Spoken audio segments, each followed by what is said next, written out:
Hi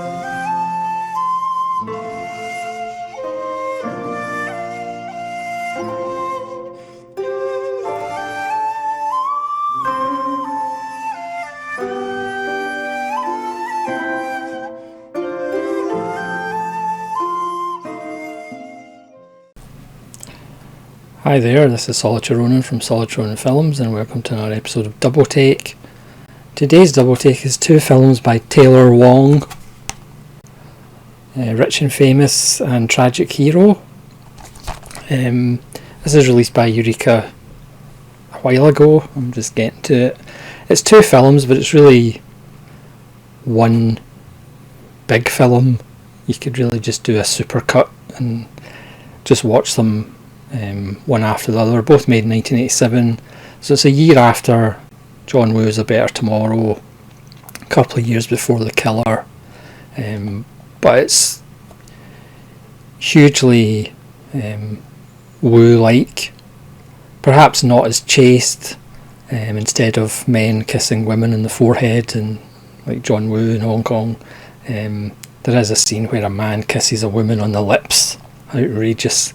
Perhaps not as much bullet ballet, but don't worry, there is bullets a go-go. It's just got one of those casts that's utterly ridiculous. I mean, you can see on the cover we've got Andy Lau, Chow Yun-Fat in his, well, pre-Killer days, but obviously looking suave as AF, as the kids might say. Alex Mann, which is probably the least well known. Pauline Wong, who you'll also recognise. Xing Fuyong, who you'll recognise as who always plays the villains in films. He's, well, not really a good guy because it's about gang warfare, but he's not as psychotic as he usually is. Elvis Hsu with an amazing mullet, and Chung Lam, who he's the guy at the start of The Killer who gets his head blown off in the club. Pretty much if you watch The Killer you'll recognise most of the people in these films. These are the first two Taylor Wong films I've seen, but they are quite fantastic.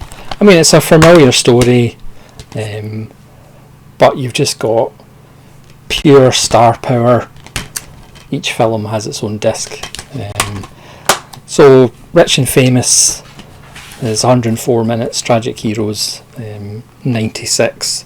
So as I said, it's a familiar story of, originally got a little bit of history with China and Hong Kong, but it starts in the 50s, when three of the characters are kids. Alex Mann and Andy Lau are step brothers. Pauline Wong's their sister. And once they grow up, they do a petty crime, which unfortunately they steal some money that belongs to a drug lord, because they've got family connections. They go to see Chow Yun-Fat to help out, and he agrees, and then the whole thing leads to a drug war. We've got betrayals, we've got brothers falling out, we've got honour and betrayal, and again I'm not going to go into specifics, but again it's the usual sort of thing, but again it's like, well, why should you watch them, why should you pick them up? Because it's characters you care about, because who doesn't care about Pauline Wong and Andy Lau and Chow Yun-Fat? You know, it's like a Shakespearean tragedy,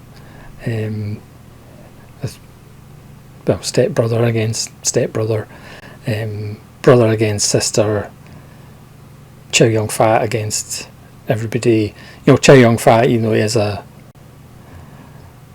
drug dealing warlord, Obviously you're on his side because he's Chow Yun-Fat. We get Danny Lee. I forgot to even mention Danny Lee, who of course was the cop and the killer. He plays a cop who's determined to get Chow Yun-Fat, but then ends up being even more determined to get Alex Mann. I don't know whether Anthony Wong must have watched Alex Mann, because the villain in Hard Boiled, when Anthony Wong just goes complete psycho, that's the way Alex Mann plays his character, because Chow Yun-Fat favours Andy Lau, and of course that makes Alex Mann really jealous and bitter. Again, as I said, it's a bit less chaste than John Woo's Hong Kong films, but it's also probably a bit more brutal than John Woo's films. Granted, in John Woo's films, in Hong Kong there's huge body counts. This one perhaps doesn't have as much of a body count until you get to the climax of Tragic Hero, as pretty much heavy artillery is involved, but they're just so much fun. As I said, they're just brilliantly paced, but you still get the character stuff. You still get, certainly in the first film, Rich and Famous, you do get the kind of sometimes janky comedy that you get in Hong Kong action films, but that quickly gives way to more serious stuff. There's more funerals that you can shake a stick at, and again, it's just Chow Yun-Fat cool all over the film with his slick back hair. Again, he views himself as a gentleman, even though he is a drug lord and he is a gang leader, but he views himself as kind of above. He does like getting his hands dirty, whereas his enemies don't mind a bit of that, and certainly Alex Mann doesn't mind that. There's as quite a lot of gangster films, there's a wedding scene, and generally how they end up in gangster films. And as I said, there's a jaw-dropping climax at somebody's house. I suppose a bit like A Better Tomorrow, and a bit like The Killer, that's a church. But they're so much fun, and as I said, they absolutely fly by. Hugely enjoyable. I don't pick up every Eureka kind of Hong Kong release,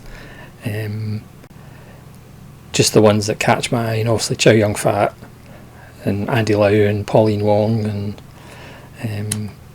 Danny Lee obviously caught my eye. It says in the back, a two-film saga influenced by The Godfather and Once Upon a Time in America.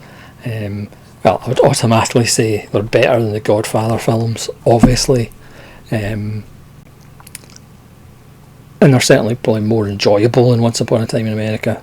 There's no nasty rape scenes in these films. Just absolutely wonderful. The prints look wonderful.